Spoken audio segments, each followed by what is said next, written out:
Welcome to our channel Minutes audiobook. Today we explore into 15 secrets successful people know about time management by Kruse. Learn the 15 secrets of highly successful people and how you can use their secrets to boost your productivity, feel less stressed, and leave work on time each day. Our lives are filled with distractions. As you go about your day, your phone constantly buzzes with important emails, text messages, phone calls, and news alerts. These constant interruptions steal your most valuable resource, time. The danger of losing time is that you never get it back. You have 1,440 minutes in a day, the same as everybody else, but it's up to you to use them wisely. Luckily, Kruse has done the hard work for you by researching and interviewing hundreds of highly successful people. Now, you can learn the 15 secrets for success as laid out by billionaires like Mark Cuban, Richard Branson, and Jack Dorsey. Book Contents. Introduction. Chapter 1, Time Management Skills. Chapter 2, Your to-do list is where important tasks go to D. Chapter 3, The Procrastination Cure. Chapter 4, Keep a notebook and implement the 321-0 system. Chapter 5, Say No to Meetings. Chapter 6, The Pareto Principle. Chapter 7, Theme Your Days and Touch It Once. Chapter 8, Stay Healthy and Boost Your Energy. Chapter 9, Conclusion. Introduction. What if you had the time to do everything? How can you schedule your day so that you have that extra hour to work out, cook a healthy dinner, or spend time with your family? Well, after interviewing 7 billionaires, 13 Olympic athletes, 29 straight-A students, and 234 entrepreneurs, Kruse has discovered the 15 secrets of highly successful people. Find out how successful people organize their calendar, why to-do lists are counterproductive, how to cure procrastination, how to run 5 to 10-minute meetings, how to reduce stress and leave work by 5 p.m. without feeling guilty. Through these 15 secrets, you can learn how to increase your productivity and stop feeling stressed and overwhelmed. Chapter 1, Time Management Skills. Do you ever wish that you had more time in your day? Perhaps you wish you had that extra hour or so to get in a good workout, cook that healthy dinner, or clean up the house. Or perhaps you find yourself wondering how successful people have the time to get it all done, how CEOs have the time to run a company and work on their own projects, or how that mommy blogger has the time to raise her kids, schedule date nights, and keep the house immaculate. Well, Kruse lets you in on a secret for how he's accomplished it all. Just like you, he has 1,440 minutes in his day. We all have the same amount of minutes, it's simply up to you to use those minutes wisely. Time is the most valuable and scarcest resource. By acknowledging this concept, you can begin to count down the minutes from the moment you wake up. Kruse reminds himself of this by taping a 1,400 poster to his office door. But why minutes and not seconds or hours? Well, there are plenty of tasks that only take a minute or two, like knocking out a few push-ups and sit-ups, starting a load of laundry, or even just watering that office plant in the corner. Most importantly, we can never get time back again. Unlike money, it is irreplaceable. Once it's gone for good. Once you recognize how valuable your time is, it's important to identify your most important tasks, or as Kruse calls them, your MITs. Based on research conducted by Therese McCung, a professor at the University of Missouri St. Louis, the two most important keys to successful time management are priorities and mechanics. In other words, you must know what to focus on and how you are going to get it done. Take Olympic gold medalist, Brianna Scurry, the starting goalkeeper for the United States women's soccer team. She used this MIT concept when preparing for the Olympics. She states, about 6 months before an Olympics, I would relate all the decisions I made to the ultimate vision of winning gold. The simple question I would ask several times a day was, will this activity help me perform better and therefore help us win gold? Or even Randy Gage, a New York Times best-selling author, says, I always start with the most important thing on my priority list. If you didn't spend your week working on the most important thing, it was a week wasted. So how can you determine your most important tasks? Take some time to identify your big goals, then determine the steps that are going to help you achieve them. If you are working at a company that you wish to do well at, or even grow with, then some questions you might ask yourself are, what will I be evaluated on during my annual performance review? What does my boss care most about? How is my bonus determined? What would be the one thing that could get me promoted? You should also keep in mind that your MITs will differ each month, week, or even each day, and each person's MIT will look different. For instance, a salesperson's MIT might be cold calling to hit a sales target. A senior software executive's MIT might be recruiting a new programmer that can develop a new app. A student's MIT might be to find a tutor to proofread their English paper. A stay-at-home parent's MIT might be to book a beach house for the summer to prepare for the family's favorite annual vacation. No matter your job, identify your MITs, figure out the steps to accomplish those tasks, and prioritize those steps first thing in the morning before the daily distractions get to you.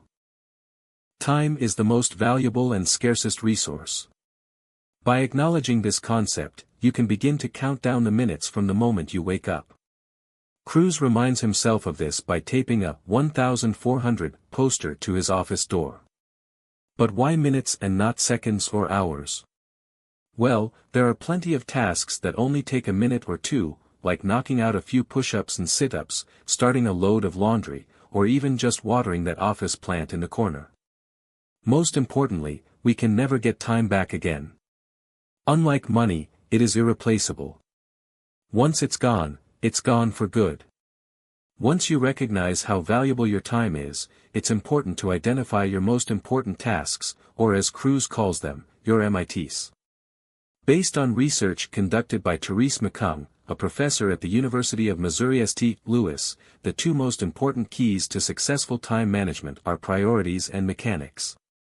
In other words, you must know what to focus on and how you are going to get it done. Take Olympic gold medalist, Brianna Scurry, the starting goalkeeper for the United States women's soccer team. She used this MIT concept when preparing for the Olympics. She states, about 6 months before an Olympics, I would relate all the decisions I made to the ultimate vision of winning gold. The simple question I would ask several times a day was, will this activity help me perform better and therefore help us win gold? Or even Randy Gage, a New York Times best-selling author, says, I always start with the most important thing on my priority list. If you didn't spend your week working on the most important thing, it was a week wasted. So how can you determine your most important tasks? Take some time to identify your big goals, then determine the steps that are going to help you achieve them.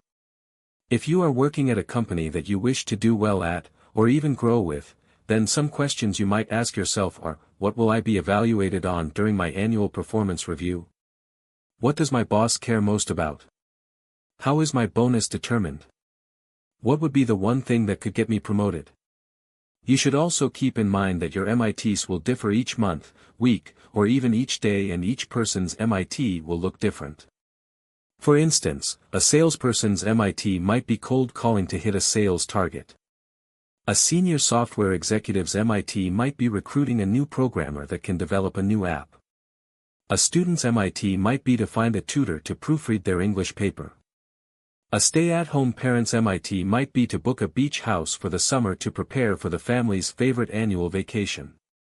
No matter your job, identify your MITs, figure out the steps to accomplish those tasks, and prioritize those steps first thing in the morning before the daily distractions get to you. We've all been there. You promise yourself that you'll wake up earlier tomorrow and begin that workout routine that you've been putting off. You have a deadline coming up, but you decide to scroll through Facebook or Instagram instead of working on that project. You want to read that book that everyone's been discussing, but you instead binge on Netflix shows or engage in a conversation with your friend. We all feel the effects of procrastination, but why do we continue to put ourselves through this unproductive cycle? Some people think they are just lazy, but according to Kruse, procrastination is not about laziness. Procrastination is simply the habit of putting off important, less pleasurable tasks by doing easier, more pleasurable ones. This is why you find yourself scrolling through social media, texting your friends, eating food, or watching Netflix to avoid doing those less pleasurable tasks. It's not laziness, it's a lack of motivation. So how can you find the motivation? Imagine yourself in the future. Focus on the pain your procrastination will cause your future self. For instance, if you have a paper due at the end of the month, imagine how your future self will feel the night before if you still haven't started. The pain of writing a paper the night before will be overwhelmingly great. Fixate on that feeling and you will be more likely to begin writing it much sooner. In other words, procrastination can be overcome by finding a way to connect to your future self, now. Once you begin to anticipate how you will self-sabotage in the future, you can come up with a solution to defeat your future self. But there's more than just curing your procrastination, you must also recognize how everything will never be done. As Andy Grove states, there is always more to be done, more that should be done, always more that can be done. However, highly successful know what they value, so they leave work at 5 p.m. every day. They prioritize family time, exercise, and giving back, so they schedule their time accordingly and stick with it. In fact, did you know George W. Bush read 95 books during his time in office? The leader of the free world found the time to do something he enjoyed, so if the president can prioritize reading, you can prioritize the things you enjoy too. Chapter 4, Keep a notebook and implement the 321-0 system. Where are you when you have some of your best ideas? Are you sitting at your desk or in a position to immediately bring your idea to life? Or are you more likely to be walking down the street, sitting on a plane, or completing a workout? For most of us, it's the latter. This is why Kruse takes a page from Richard Branson's book and advises that you should always have a notebook handy. Not only will you be more likely to remember your idea, but writing them down also solidifies them in your mind. Richard Branson admits that he wouldn't have been able to build Virgin without a notebook, so he takes one wherever he goes. In fact, he takes his notebook-keeping abilities so seriously that he once had to use his passport on a plane to write down an idea he was brewing. But Branson isn't the only person who swears by notebook-keeping. Many other greats like Thomas Edison, George Lucas, and John Rockefeller all had notebooks where they kept all their great ideas. The danger of not writing down your idea could mean losing it forever, and when wanting a successful life, that risk is simply too great a loss. In an interview with Greek shipping magnate, Aristotle Onassis, he stated, "Always carry a notebook. Write everything down, that is $1 million lesson they don't teach you in business school. So keep a notebook with you and write your notes down by hand. Taking notes by hand is much more effective than taking notes on a laptop, tablet, or smartphone." Psychologists Pam Mueller and Daniel Oppenheimer conducted 3 separate experiments with 327 undergraduates. In one study, students watched a TED Talk, took notes, and were tested on it 30 minutes later. In the end, laptop note-takers and written note-takers scored evenly on factual questions. However, those that wrote their notes scored significantly better on conceptual questions. The 7th secret to success is through using the 321-0 system when dealing with your emails. How much time do you spend each day reading, writing, and sending emails a day? Well, according to a survey completed by the McKinsey Global Institute, workers spend an average of 2.5 hours a day working on emails. This equates to 33% of a 40-hour work week. Even worse, we are constantly connected to our emails through laptops, tablets, and smartphones which can ding at any time of day whether you're working out at the gym or eating dinner with your family. Luckily, Kruse has mastered the secret of saving time by implementing the 321-0 system. Schedule only 3 times a day, morning, noon, and night, to process through your email. Set the timer to 21 minutes and try to get your inbox to 0 in that time. Make it a game. While 21 minutes certainly won't get your email to 0 for most people, setting the timer will keep you focused and ensure that your responses are direct and short. You'll also be less tempted to click on those enticing links that will distract you from the task at hand. Other tips include unsubscribing from newsletters that threaten to distract you at all hours of the day, turning your email notifications off, and keeping your emails short. Really short. Don't worry about being rude through a brief email. Being brief is a sign of respect for the other person's time as well as your own. Some movements suggest limiting your emails to just 5 sentences or less. You can always add additional resources to your email for clarification and further explanations. Chapter 5: Say No to Meetings. How many times do you leave a meeting thinking, well, that was a waste of time?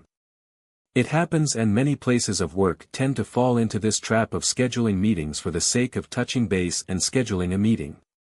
This practice is a hindrance to productivity, and research even suggests that more than half of employees find meetings to be complete time wasters. For instance, research presented by Atlassian suggests that employees attend an average of 62 meetings per month, with half of those considered wasted time.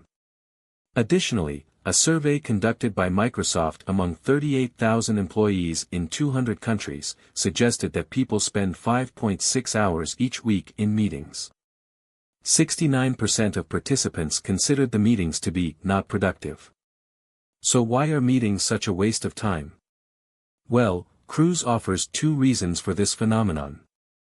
First, meeting participants tend to spend time on non-pressing or insignificant issues. Second, extroverts typically dominate meetings, making others less likely to participate. As a result, many meetings fail to offer up the most valuable information. To avoid unproductive meetings, CEOs are coming up with new ways to make meetings both valuable and productive. For instance, Marissa Mayer, CEO of Yahoo, schedules meetings based on increments of 5 or 10 minutes. Because of this schedule, she's able to have up to 72 meetings in a single week. If she was forced to use the standard 30-minute schedule, she would never be able to get as much done. Additionally, Kruse suggests that if you must have meetings, then you should have meetings standing up. That's right, don't sit down.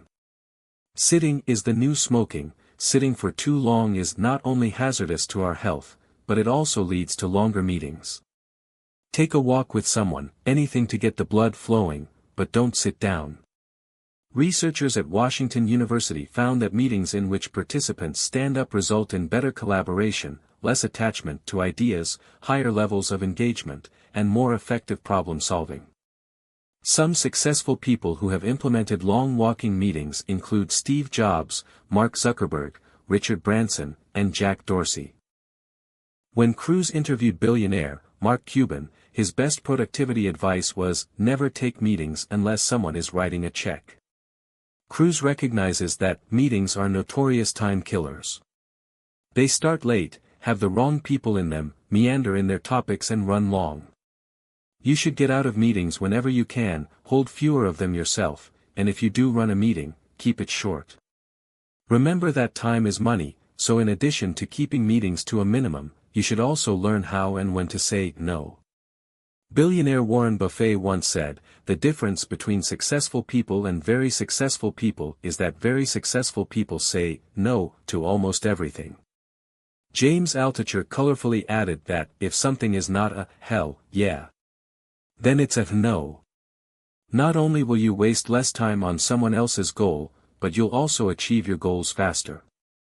For instance, Olympic rower Sarah Hendershot learned to say no to social engagements and events of the like to keep herself focused on winning that gold medal. As she kept her eye on the prize at the 2012 London Olympics, Sarah succeeded in qualifying for finals.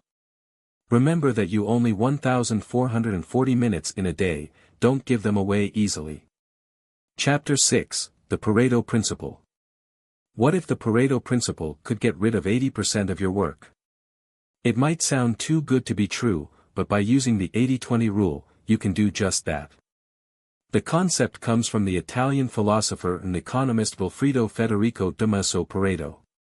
Born in 1848, legend has it that one day he realized that 20% of the pea plants in his garden generated 80% of the healthy pea pods. So, Pareto began to look into uneven distribution around Italy. He discovered that 80% of the land in Italy was owned by just 20% of the population. He then investigated different industries and found 80% of production typically came from 20% of the company. So the 80-20 rule is as follows: 80% of the results will come from just 20% of the action. While the rule can't be proven 100% of the time, it is certainly seen throughout several business scenarios.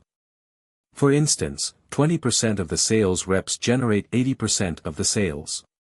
20% of customers generate 80% of the total profits. 20% of the most reported software bugs cause 80% of software crashes. And 20% of patients account for 80% of healthcare spending. You might find that you can apply this principle to personal areas in your life as well. For instance, Kruse says he owns at least 5 amazing suits, but 80% of the time he grabs his black, well-tailored, single-breasted Armani with a powder blue button-down shirt. Ladies, how many shoes do you own and how often do you grab the same 20%? Take a look at your phone. How many apps do you have and how many do you use 80% of the time? Probably around 20%. You can use the 80-20 rule to identify which activities drive the greatest results, and focus on those and ignore the rest. To do this you can develop your skills to be exceptional in a few areas, do the most important things exceptionally well, and finally, you can work less, stress less, and enjoy more happiness by figuring out the 20% of things that are most important to you. Once you've figured out the tasks that will have the greatest impact, you should save even more time by asking yourself 3 simple questions. 3 Harvard questions can save you 8 hours a week. By leveraging your skills and delegating tasks, you can become more productive than ever. An experiment published by the Harvard Business Review proved that 41% of a worker's time is spent on activities that weren't necessarily satisfying or could be done by someone else. So researchers trained employees to slow down and analyze their tasks.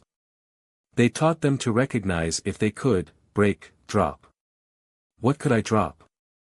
What can I stop doing entirely? Break, delegate. What items can I delegate to a subordinate? What can I outsource? Break, redesign. What can I continue doing, but in a new time-efficient way? On average, employees who were trained saved 6 hours of desk work and 2 hours of meeting time each week. Chapter 7, Theme Your Days and Touch It Once. How can you hone your time management skills even more? It seems with all that Kruse has introduced, you should be a master time manager by now, but there are even more secrets that you can learn. Kruse takes advice from Jack Dorsey, the co-founder of Twitter, who themes his days to get the most done. He believes that highly successful people often theme days of the week to focus on major areas. For instance, having Mondays for meetings and management, and Friday afternoons for cleaning up before the new week starts allows you to use your time more wisely. For instance, Jack Dorsey uses Monday as an administrative day. So if he does find himself in a meeting or on a business call, once it's complete, he won't ask himself, "Now what?" Instead, he'll ask, "What day is today?" The answer: administration. He will then take a look at his calendar and to-do list to see which tasks fall under the administrative category. By creating a framework, you can get back to action more quickly rather than waste time figuring out what you need to get done. You'll stress less and become more productive if you theme your days and accomplish tasks that fall into that day's category. Entrepreneurial coach, Dan Sullivan, suggests theming each week based on 3 types of days to stay focused and energized. The first type of day is called Focus Day, which is reserved for the more important, revenue-growing tasks. The second is called a Buffer Day, which is used for answering emails, holding meetings, returning calls, delegating tasks, and completing paperwork. Finally, the last type is called a Free Day, in which no work should be done and should be reserved for family time, vacation, and charity work. Next, you should never touch something until you're ready. For instance, when sorting out emails or papers, the golden rule is to touch it only once. If you need to touch something more than once, then you are simply wasting your time. Either take action, file it, or throw it away. How often do you read an email, close it, and then leave it in your inbox to deal with later? Highly successful people try to touch it once. So if something will only take 5 or 10 minutes, then they will deal with it right then and there. Not only does this reduce stress, but it is also more efficient since you won't have to reread or evaluate the item again in the future. For example, Kruse's sister Debbie recently emailed him, but instead of writing her back, he called her to see if they could talk right away. By immediately taking action, Kruse didn't waste time rereading her email, and he didn't forget to contact her by leaving her email in the depths of his inbox. You can apply this touch it once rule to more than just your professional life. It becomes great for boosting productivity in your personal life as well. Chapter 8, Stay Healthy and Boost Your Energy. The secret to being your most productive, however, isn't simply learning the time management skills that Kruse has delicately laid out for you. One of the biggest keys to productivity and success is staying healthy. In fact, when conducting interviews for this book, Kruse was surprised at how many billionaires and successful people were eager to share their morning routines with him. Hal Elrod, the author of The Miracle Morning, shared that, while most people focus on doing more to achieve more, the miracle morning is about focusing on becoming more so that you can start doing less, to achieve more. The majority of people Kruse interviewed shared this sentiment and began their mornings by nurturing their bodies by drinking water in the morning, eating a healthy breakfast, and completing a light exercise. They also nurtured their mind with meditation or prayer, inspirational reading, and journaling. Waking up early and getting a kick start in your day by drinking water, doing exercise, or reciting incantations can become an essential part of your success. By dedicating the first hour of your day to a morning routine, you can enhance your mind, body, and soul. Starting your day with a workout is the best way to get your blood flowing and put you in a stronger mindset. For example, New York Times best-selling author, Dan Miller, starts each day with a 30-minute meditation followed by a 45-minute workout while he listens to audio programs. During this me time, he avoids checking his phone or the news and only devotes himself to positive and inspirational experiences. Another best-selling author and podcast host, Sean Stevenson, begins his day with an inner bath in which he simply drinks 30 ounces of water to jumpstart his metabolism and flush out waste. Starting your day with drinking water can increase your energy levels, which is critical for success and leads us to our final secret for successful people. By increasing your energy, you can increase your attention, decision-making, focus, and productivity. Francesco Cirillo created the Pomodoro technique to do just that: reduce distractions, boost productivity, and increase your energy levels. The technique suggests setting a timer for 25 minutes, devote your full attention to that single task for 25 minutes, and then take a 5-minute break before repeating that cycle. Author Monica Linnell used this technique and found that she recharged during her breaks and maintained steady energy throughout her day. Through the Pomodoro and other techniques, Linnell was able to boost productivity. She went from writing 600 words an hour to 3,500. The final key to keeping your energy levels up is by eating healthy and participating in physical activity. Kruse simply states that successful people view food as fuel, sleep as recovery, and work as fun. Chapter 9, Conclusion. Through much time and research, Kevin Kruse details the 15 secrets of successful people after interviewing hundreds of millionaires, billionaires, and Olympic athletes. By viewing time as their most valuable asset, highly successful people have changed the way they schedule their days to ensure they are completing the most important tasks first and wasting zero time. They have learned how to cure procrastination, say no to tasks that don't benefit them, change the structure of time-wasting meetings, and used various techniques to boost their productivity. By using the 15 secrets of highly successful people, you can unlock the power of success and become the most productive person you know. Remember, you only have 1,440 minutes a day, so use them wisely. Thank you for watching. Keep support for daily videos. Make sure like, comment and share. Don't forget to subscribe our channel Minutes Audiobook. See you on the next video.